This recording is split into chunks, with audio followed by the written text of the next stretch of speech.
A estas alturas, y tras escuchar además la rueda de prensa del consejero, al Partido Popular le siguen preocupando una serie de aspectos concretos y nos referimos, en primer lugar, a las ratios. Si se vuelve a las ratios previas a la COVID, eso va a suponer que no se guarda la distancia de seguridad. Si las ratios aumentan, si hay más alumnos por clase, si se abandonan los desdobles, eso supone que va a ser necesario menos profesorado. La contratación de profesorado de este año va a ser inferior a la del año pasado. El año pasado se contrataron más de 300 profesores para hacer frente a esos desdobles, a esas medidas de seguridad y al plan de refuerzo.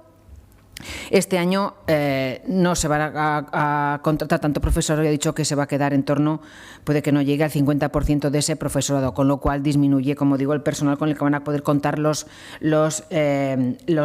centros. En tercer lugar, queremos hacer referencia a las infraestructuras. El Consejo también ha dicho en su rueda de prensa que estaban en este momento en ejecución unos 40 millones de euros. Es una cifra muy inferior a la que él viene constantemente aludiendo y haciendo referencia, pero aun con todo, si esa cifra fuese la suficiente, queremos poner encima de la mesa que en 3 zonas importantes de Zaragoza, como son Arcosur, Parque Venecia o el centro de Soledad Puertolas, siguen necesitando aulas prefabricadas y a día de hoy todavía no están listas y preparadas para poder iniciar iniciar el curso con normalidad. Hemos visto cómo en algunos casos el nivel de suspensos iba descendiendo. Se nos dijo que, pues que había que facilitar a los alumnos su aprendizaje, que se iban a hacer planes de refuerzo, que las condiciones eran especiales. Hemos detectado esa bajada de calidad en esa educación y estaremos luchando y trabajando para que esto no se produzca, para revertir esa situación